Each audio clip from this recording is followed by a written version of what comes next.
Assalamualaikum warahmatullahi wabarakatuh. Alhamdulillahi rabbil alamin. Nahmaduhu wa nasta'inuhu wa nastaghfiruh.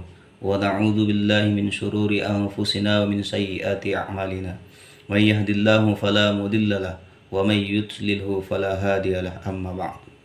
Bersyukur kita kepada Allah Subhanahu wa taala dengan mengucapkan alhamdulillahi rabbil alamin, karena Allah masih memberikan kepada kita nikmat kesehatan dan nikmat kesempatan sehingga kita dapat melakukan perkuliahan walaupun secara online. Dan berselawat kita kepada Nabi Muhammad sallallahu alaihi wasallam dengan mengucapkan Allahumma sholli ala sayyidina Muhammad wa ala ali sayyidina Muhammad. Mudah-mudahan kita adalah umatnya yang termasuk mendapat syafaat nantinya di hari yaumil mahsyar. Untuk tidak memperpanjang mukadimah lagi, yang kami hormati Bapak selaku pembimbing kami di mata kuliah Hukum Islam Indonesia, dan yang kami sayangi ialah kawan-kawan seperjuangan. Baiklah, kami akan mempresentasikan makalah kami yang berjudul Hukum Islam Kontemporer, Perkawinan Beda Agama dan Status Kewarganegaraan, yang beranggotakan Afrizal Effendi, Fadila Aulia, Wardatul Ummah. A. Pernikahan beda agama.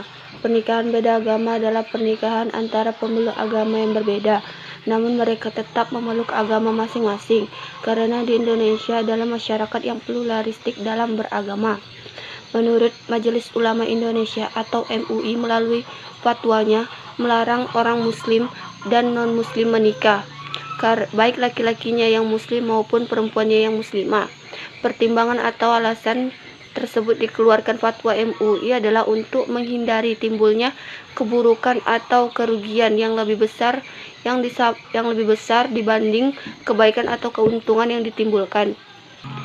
Adapun kelompok wanita yang tergolong dalam kelompok Alkitab yang memerangi pemerintahan Islam Harbiyah, maka menurut ulama mazhab Hanafi makruh tahrim, haram bagi laki-laki muslim untuk menikahinya karena dapat membawa kepada mafsadat atau menimbulkan fitnah. Sedangkan menikahi wanita Alkitab yang tunduk dengan undang-undang Islam Zimiyah hukumnya makruh tanzih. Berdasarkan pasal 7 Undang-Undang Nomor 62 Tahun 1958, apabila seorang perempuan WNA menikah dengan pria WNI, ia dapat memperoleh kewarganegaraan Indonesia, tapi pada saat yang sama ia juga harus kehilangan kewarganegaraan asalnya. Permohonan untuk menjadi WNA pun harus dilakukan maksimal dalam waktu 1 tahun setelah pernikahan. Bila masa itu melewati, maka permohonan untuk menjadi WNI harus mengikuti persyaratan yang berlaku bagi WNA biasa untuk dapat tinggal di Indonesia maupun WNA Indonesia menganut asas kewarganegaraan tunggal, di mana D. Pernikahan beda agama menurut undang-undang di Indonesia. Perkawinan yang sah telah diatur dalam perundang-undangan pasal 2 Undang-Undang Nomor 1 Tahun 1974 sebagai berikut. A. Undang-Undang Nomor 1 Tahun 1974 menyatakan bahwa perkawinan adalah sah apabila dilakukan menurut hukum masing-masing agamanya dan kepercayaannya itu. B. Perkawinan wajib dicatatkan menurut peraturan perundang-undangan yang berlaku. Kompilasi hukum Islam mengatur tentang perkawinan. A. Pasal 2 perkawinan menurut hukum Islam adalah pernikahan, yaitu akad yang sangat kuat atau misakon golizon untuk mentaati perintah Allah dan melaksanakannya merupakan ibadah. B. Pasal 3 perkawinan bertujuan untuk mewujudkan kehidupan rumah tangga yang sakinah, mawaddah, warahmah. C. Pasal 4 perkawinan adalah sah apabila dilakukan menurut hukum Islam sesuai dengan pasal 2 ayat 1 Undang-Undang Nomor 1 Tahun 1974 tentang perkawinan. D. Pasal 40 huruf C kompilasi hukum Islam menyatakan sebagai berikut. 1. Dilarang melangsungkan perkawinan antara seorang pria dengan seorang wanita karena keadaan tertentu. karena wanita yang bersangkutan masih terikat satu perkawinan dengan pria lain. 2. Seorang wanita yang masih berada dalam masa iddah dengan C. Perkawinan beda agama menurut fuqaha.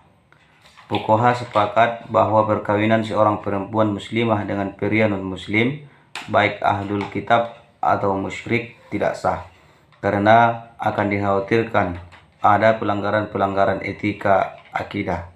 Karena sebagaimana yang kita ketahui bahwa istri wajib tunduk pada suami, sedangkan perkawinan pria muslim dengan wanita beda agama terjadi perbedaan pendapat di kalangan fuqaha.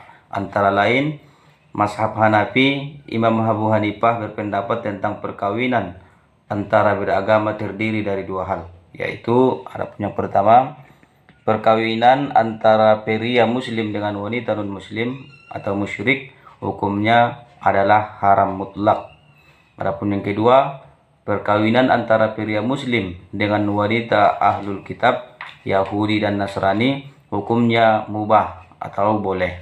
Menurut mazhab Hanafi, yang dimaksud dengan ahlul kitab adalah siapa saja yang mempercayai seorang nabi dan kitab yang pernah diturunkan Allah Subhanahu wa taala, termasuk juga orang yang percaya kepada Nabi Ibrahim alaihissalam dan suhufnya, dan orang yang percaya kepada Nabi Musa alaihissalam dan kitab Zaburnya, maka wanitanya boleh dikawini. Bahkan menurut mazhab ini, mengawini wanita ahlul kitab zimmi atau wanita kitabiyah yang ada di Darul Harbi boleh hukumnya. Yang ketiga, menurut mazhab ini, perkawinan dengan wanita kitabiyah yang ada di Dar al-Harbi hukumnya makruh, tahrim, karena akan membuka pintu fitnah dan mengandung mafasid, kerusakan-kerusakan yang besar. Adapun yang keempat, perkawinan dengan wanita ahlul kitab zimmi hukumnya makruh tanzih. Alasan mereka adalah karena wanita ahlul kitab zimmi ini menghalalkan minuman arak dan menghalalkan daging babi. Mazhab Maliki berpendapat bahwa perkawinan beda agama mempunyai dua pendapat, yaitu yang pertama, menikah dengan kitabiyah hukumnya makruh, baik zimmiyah wanita non muslim yang berada di wilayah atau negeri yang tunduk pada hukum Islam, maupun harbiyah. Namun makruh menikahi wanita harbiyah lebih besar. Ibnu Abdil Bar